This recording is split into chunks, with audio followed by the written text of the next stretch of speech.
Muy buenos días, somos estudiantes de Pontificia Universidad Javeriana y en este video presentamos una entrevista aplicada al tema de la responsabilidad social empresarial. En esta oportunidad tuvimos el privilegio de conversar con la señora Linda Yasmin Ramírez Moreno. El propósito de esta entrevista fue analizar cómo la ética y la responsabilidad social empresarial se integran dentro de una entidad como el Banco Contactar. A partir de 10 preguntas diseñadas por nuestro grupo. Cada pregunta se va a hacer los autores vistos en clase: Manuel Velázquez, Norman Weiss, Klein y Maten y Doña Sevilla. Ellos se componen de tres partes. Primero, esta breve introducción y la presentación de la entrevistada. Segundo, la entrevista principal con la directora de sostenibilidad. Y finalmente, una reflexión analítica sobre cada pregunta, donde relacionamos las respuestas de los entrevistados con los conceptos y teorías trabajadas durante el curso. Bueno, gusto saludarlos. Mi nombre es Yasmin Ramírez. Actualmente soy la directora de Estrategia y Sostenibilidad del Banco Contactar.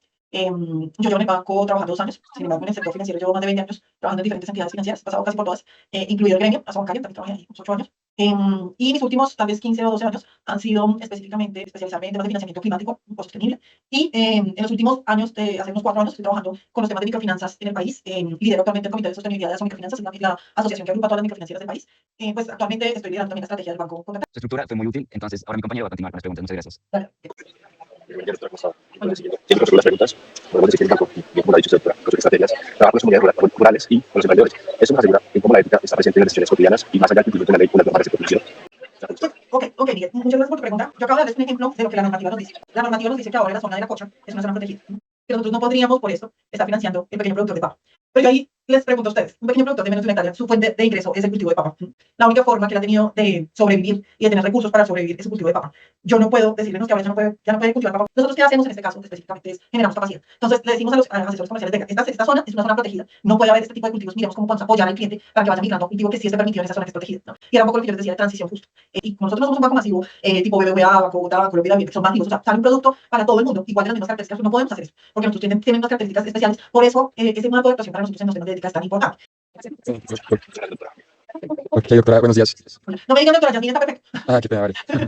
Entonces, para continuar, te voy a hacer la otra pregunta, ¿sí? Vale. Poniéndote en contexto, cuando un proyecto del Banco Contactar puede beneficiar a muchas personas y garantizar un desarrollo sostenible, pero pues implica ciertos riesgos financieros para el banco, ¿cómo definen el punto de equilibrio entre el beneficio colectivo y los principios que no deben negociarse? Ok, bueno, nosotros, básicamente, yo les decía y hablaba del equilibrio económico, social y ambiental. O sea, per se, el tema económico tiene que...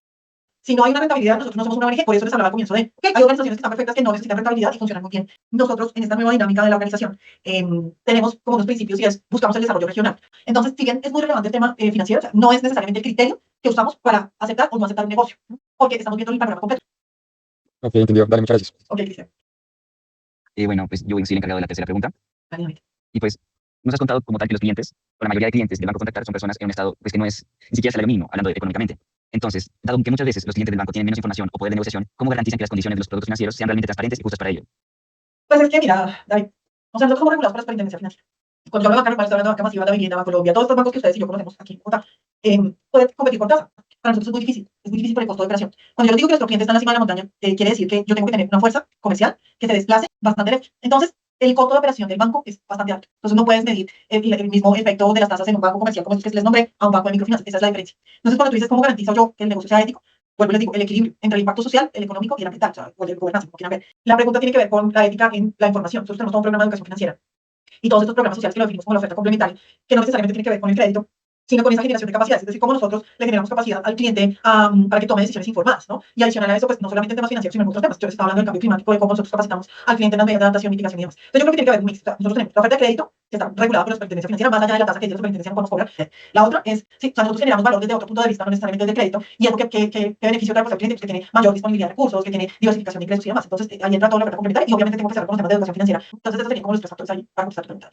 Dale, muchas gracias. Quedo pues contestada la pregunta. Bueno, pues siguiendo un poco con el libro de las preguntas, me gustaría preguntarte, asumiendo pues, que el Banco Contactar tiene relaciones y tiene que responder a muchas partes como lo son los empleados, comunidades, sus clientes, entre reguladores como los alados de la superintendencia, otros aliados, el medio ambiente, por ejemplo, no sé si hay accionistas, como teniendo en cuenta eso, ¿qué mecanismos usan ustedes para equilibrar y priorizar pues, desde la ética los distintos intereses de cada grupo cuando se entran en conflicto?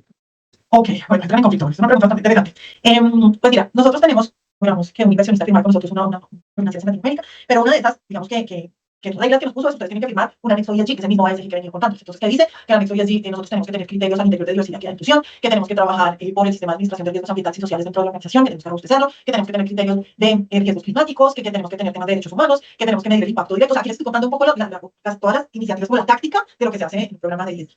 Nosotros tenemos mecanismos de comunicación con los diferentes grupos de interés, pero también no solamente mecanismos de aquí para allá, o sea, adentro hacia afuera, sino de afuera hacia adentro. Hacemos una cosa que se llama doble materialidad.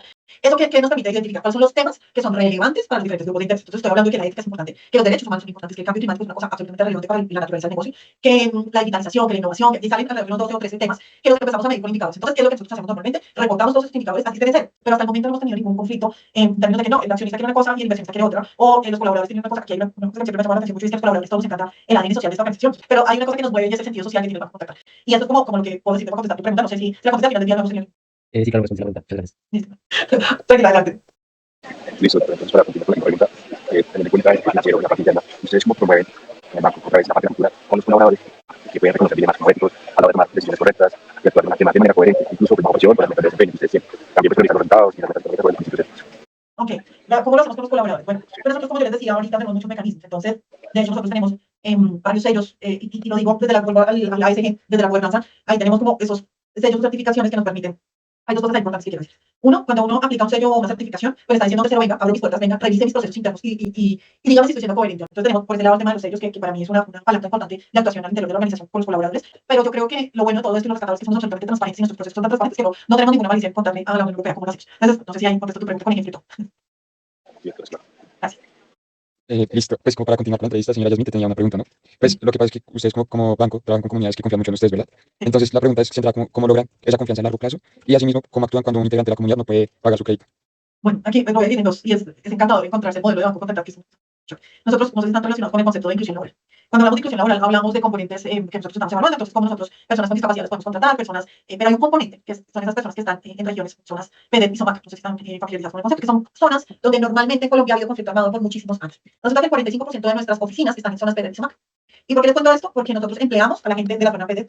Esto es un tema que se trabaja desde el territorio. Entonces, es un tema del territorio. Siempre les digo, hay que pasar la estrategia del territorio al territorio. O sea, entonces, la primera parte de la contexto de esa forma es empleamos a la gente de las zonas. Listo. Nosotros pues, somos un banco, somos rentables, o sea, si una persona no paga, pues entra en mora. Pero hay cosas de cosas. ¿Sí? Si el cliente entra en mora porque es que resulta que hubo un deslizamiento, una remoción en masa porque llovió por un efecto de cambio climático, hay una condenación. Pues evaluamos los casos, ¿sí? O sea, nosotros no lo vamos a recortar 85 días en mora porque usted se le incendió su. Pues no, o sea, ese nunca ha sido el ADN del Banco Contactar, se evalúa caso por caso, y de acuerdo a eso se toma una decisión de plazos y demás. Nosotros tenemos esa flexibilidad por ser microfinanciera, por eso somos banca masiva. Obviamente los intereses sí se pagan mensual y todo el cuento, pero somos muy flexibles en ese sentido. Entonces, cuando hay un tipo de o sea, si el cliente es irresponsable y no paga, pues obviamente toma su reporte y demás. Si bien es un tema que gestionamos en el banco, no es un tema que nos preocupe, o sea, obviamente no es como, entonces, bueno, no nos preocupe, pero sí es un tema que el mismo ADN de la organización nos permite si estamos coordinados con este. Bueno, en la pregunta 1, quisimos comprender cómo se vive la ética en el Banco Contactar mucho más allá de las simples normas financieras. La doctora Linda Yasmin Ramírez explicó que el banco entiende que la ética funciona como un equilibrio entre lo económico, lo social y el desarrollo y el cuidado ambiental. Este refleja lo que Manuel Velázquez plantea en el primer capítulo de Ética de los Negocios. La ética no solo se limita a la legalidad, sino que implica tomar decisiones correctas cuando la ley no es suficiente. En la segunda pregunta tuvimos la oportunidad de preguntarle sobre un dilema ético en cuanto a la rentabilidad y el impacto social que pueden tener las actividades de un banco. La doctora nos respondió que, aunque la rentabilidad es completamente esencial en el funcionamiento del banco, ello tiene un panorama mucho más amplio, pues consideran el impacto social y el ambiental dentro de las comunidades. En la tercera pregunta tuvimos la oportunidad de cuestionarle cómo hace el Banco Contactar para asegurar su transparencia y la equidad en las transacciones con clientes con menos operación financiera y en estado de vulnerabilidad. Ella nos explicó que el Banco Contactar es un banco con costos muy altos y que solo trabaja desde la ética, asimismo regulado por la superintendencia financiera, y no solo eso, van mucho más allá, pues proporcionan educación financiera a todos los miembros de la comunidad, debido a que les generan capacidades para desarrollar la región y ellos también beneficiarse del proceso. La cuarta pregunta trató sobre cómo el banco maneja los intereses de todos los grupos alrededor suyo. Bueno, la doctora nos confirmó que el banco trabaja bajo criterios ASG ambientales, sociales y de gobernanza. Asimismo, realiza ejercicio de doble materialidad y tiene mecanismos de comunicación con cada una de las partes. Tienen todos los mecanismos listos para contrarrestar la situación. La quinta pregunta indagamos cómo se prohíbe la ética dentro de la organización y entre los colaboradores. Linda mencionó que el banco cuenta con sellos y certificaciones externas, lo que implica abrir los procesos internos de la empresa a verificación, y que esa transparencia refuerza la confianza y el control interno sobre cada uno de los colaboradores, porque todos los colaboradores del Banco Contactar tienen una intención de hacer un bien a la sociedad. Ese es el principio con el que el banco se fundó y con el que trabajan cada uno de los miembros. Bueno, finalmente, en la sexta pregunta le pedimos que explicara cómo el banco mantiene la confianza con las comunidades a largo plazo y actúa ante casos de mora.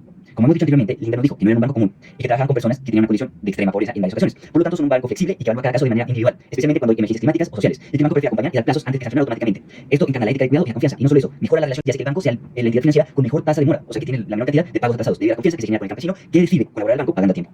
En conclusión, el análisis sobre el Banco Contactar y sus respuestas nos dan a entender que es una entidad que implementa la ética en cada uno de sus niveles, desde la toma de decisiones económicas, la formación del cliente, en su cultura interna y en la relación humana entre cada uno de los miembros. Las reflexiones de la doctora Yasmin Ramírez nos permiten conectar las teorías con realidades concretas, demostrando que la ética empresarial no es un discurso, sino una práctica viva que equilibra principios y resultados.